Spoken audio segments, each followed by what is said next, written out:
Halo, assalamualaikum warahmatullahi wabarakatuh. Selamat pagi, ketemu lagi di mata kuliah pengetahuan bahan agroindustri. Nah, pada pertemuan kali ini kita akan belajar tentang karakteristik dari serealia dan kacang-kacangan. Minggu lalu kita sudah belajar ya tentang produk dari hortikultura, baik itu sayur maupun buah. Nah, kali ini kita lanjutkan ya tentang serealia. Oke. Tapi pada pertemuan kali ini kita bahas serealianya dulu ya. Tetap semangat, oke? Seperti biasa, di awal pertemuan tentunya kita harus tahu dulu apa saja yang mesti kalian capai dalam pembelajaran kita pada pertemuan kali ini. Nah, seperti tadi saya sampaikan, pada pertemuan kali ini kita bahas serealinya dulu ya. Untuk kacang-kacangannya kita bahas minggu depan. Oleh karena itu, target dari pembelajaran kita hari ini adalah yang pertama, kalian nanti akan mengetahui jenis serealia itu apa saja. Yang kedua, kalian juga mengetahui karakteristik fisik dan kimia serealia. Dan yang ketiga, ini kalian sudah paham tentunya ya. Kalian nanti mampu membuat pohon industri dari serealia. Oke, kita mulai ya. Baik, yang pertama kita harus tahu dulu apa sih serealia itu. Serealia adalah biji-bijian dari famili rumput-rumputan atau Graminae ya, yang kaya akan karbohidrat sehingga merupakan makanan pokok bagi manusia, dapat juga menjadi makanan ternak ya, maupun digunakan oleh industri sebagai bahan baku ya. Nah, karena kandungan karbohidratnya. Oke, ini adalah definisi dari serealia. Nah, apa saja sih anggota serealia ini? Yang pertama ada gandum, kemudian jagung, padi, sorghum, barley, oats, rye, dan millets. Nah, yang ada di Indonesia ini hanya 4 ya, gandum, jagung, padi, sama sorghum. Sementara yang lain biasanya tumbuh di luar negeri. Oke, sudah tahu ya apa saja anggota dari serealia ini? Baik adik-adik, kita juga harus tahu ya apa saja sih manfaat dari serealia. Yang pertama, sereal ini digunakan sebagai sumber energi langsung ya. Ini tentunya dilihat dari sisi serealia sebagai bahan pokok pangan manusia ya. Misalnya kita mengkonsumsi nasi dari beras, kemudian kita mengkonsumsi olahan dari jagung. Nah, yang kedua, serealia juga bermanfaat sebagai sumber energi tidak langsung. Ini ketika serealia ini digunakan sebagai pakan ternak. Dan yang terakhir, serealia ini juga dapat digunakan sebagai bahan dasar berbagai industri ya. Misalnya tepung maizena yang diolah dari jagung dan sebagainya. Ini adalah manfaat dari serealia. Baik, seperti halnya pada hasil atau produk dari tanaman pertanian ya. Untuk biji serealia ini juga mempunyai struktur, di mana struktur umum dari biji-bijian serealia ini terdiri dari 3 bagian besar ya. Yang pertama yang disebut sebagai kulit biji, yang kedua butir biji atau endosperma, dan yang ketiga adalah lembaga atau embrio. Nah, pada padi ya, kita ambil contoh padi. Kulit biji ini disebut dengan sekam, sedangkan butir biji dan embrio dinamakan beras. Pada lapisan terluar itu disebut perikarp, kemudian tegmen, lapisan aleoron, dan bagian yang dalam adalah endosperma. Lapisan aleoron ini merupakan lapisan yang menyelubungi endosperm dan lembaga. Nah, kita coba lihat ya seperti apa sih struktur biji dari beras ya sebagai salah satu anggota serealia ini. Kita lihat ya.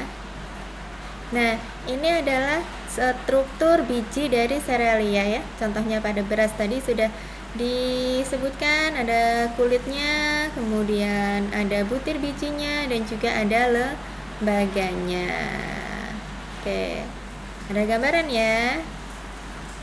Oke, baik, kita lanjutkan dengan sifat fisik serealia ya. Di sini disebutkan ada beberapa sifat fisik. Yang pertama ada panjang, lebar, berat, dan densitas gamba. Mungkin kalau panjang, lebar, dan berat kalian sudah paham ya, bisa kalian ukur tentunya dengan alat bantu misalnya seperti mikrometer maupun jangka sorong. Kemudian untuk berat nanti bisa kalian ukur dengan timbangan ya. Nah, yang keempat ini ada sifat fisik yang berupa densitas kamba. Apa sih densitas kamba ini? Densitas kamba ini merupakan perbandingan antara massa per volume termasuk ruang kosong yang ditempatinya. Nah, densitas kamba ini merupakan salah satu sifat fisik yang penting bagi biji-bijian ya, entah itu serealia maupun kacang-kacangan.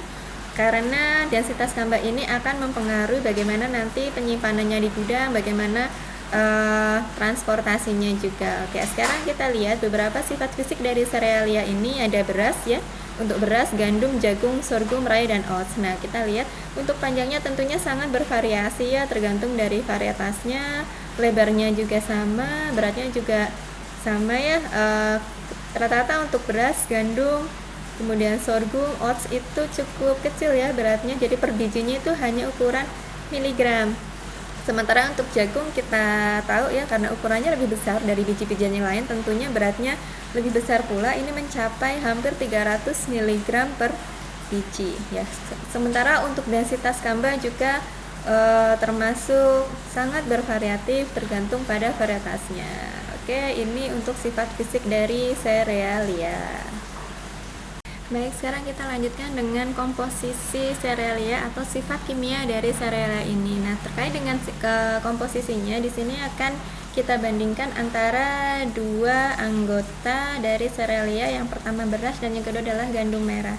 Nah, untuk sifat kimianya di sini ada beberapa parameternya, ada energi, protein, lemak, karbohidrat, serat, abu, kalsium, fosfor, besi, dan vitamin B1.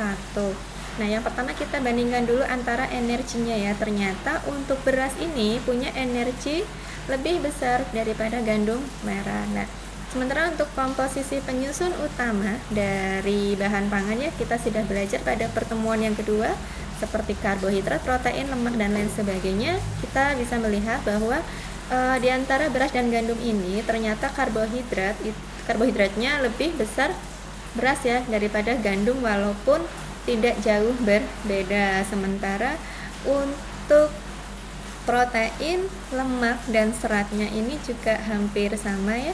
Untuk seratnya memang dia setengah dari gandum merah untuk beras. Sementara untuk kalsium, gandum ini lebih besar daripada beras ini lebih besar daripada gandum merah.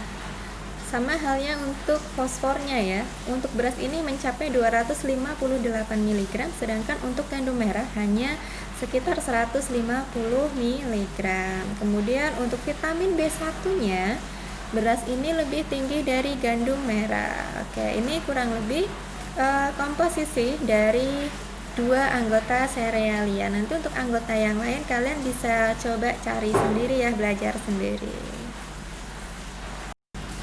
Nah, setiap produk dari bahan pertanian ya tentunya memerlukan penanganan pasca panen yang tepat dengan harapan mampu mempertahankan kualitas dari hasil panen dan juga bisa memperpanjang umur simpannya. Nah, yang pertama, pada tanaman serealia, hasil dari serealia ini yang perlu diperhatikan adalah proses pengeringannya ya. Untuk proses pengeringan ini biasanya biji-bijian ini harus dikeringkan sampai dengan kadar air tertentu. Misalnya untuk beras, biasanya beras itu punya standar 14% ya. Jadi sudah masuk ke dalam gabah kering giling. Nah, ketika sudah mencapai kadar air tersebut, umumnya beras ini nanti bisa gabah itu nanti bisa dilanjutkan pengolahannya menjadi beras dengan sangat minimal tingkat kerusakannya. Nah, kemudian untuk kecepatan pengiringan juga sama mempengaruhi biji-bijian tersebut. Kenapa? Ya karena biasanya kalau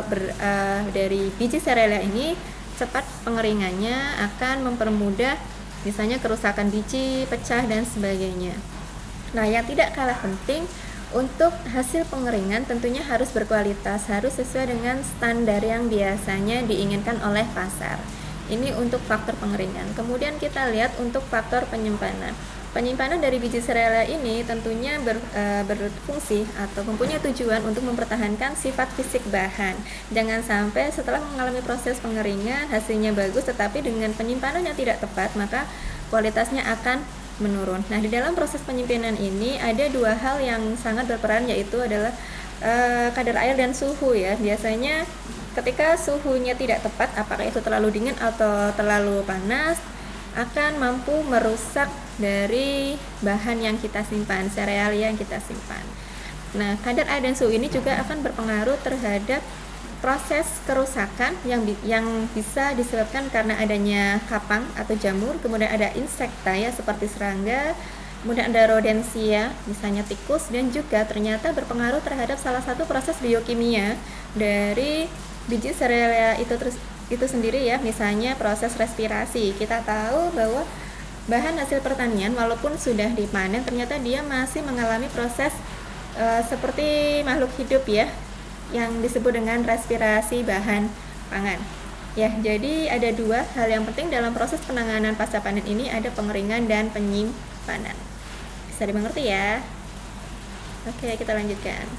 Baik, sekarang kita lihat pohon industri dari produk serealia. Contohnya adalah padi. Nah, padi ini bisa kita ambil dari dua sisi. Yang pertama dari jeraminya, kurang lebih 50%-nya ya, dan juga hasil utamanya gabah. Ini juga sama, hampir 50%-nya. Yang pertama kita lihat untuk jerami.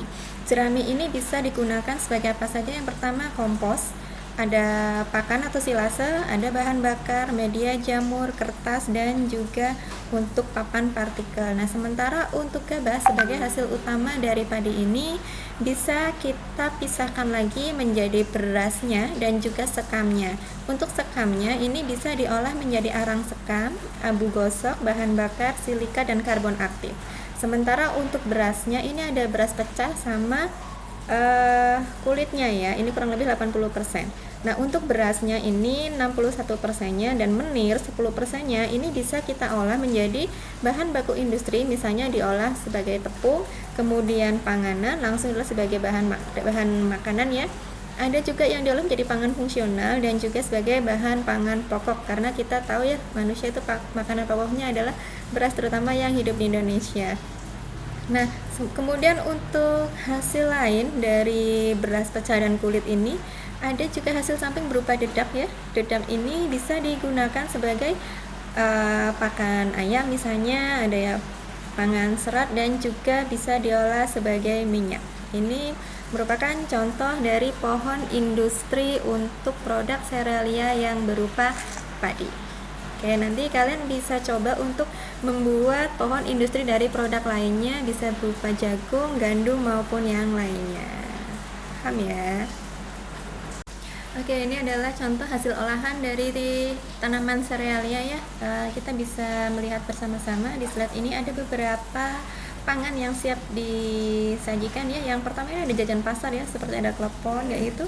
Ini merupakan salah satu produk dari olahan serealia ya. Misalnya dari ketan ya, beras ya, beras ketan. Dan di sampingnya ini ada roti, ini merupakan olahan dari gandum.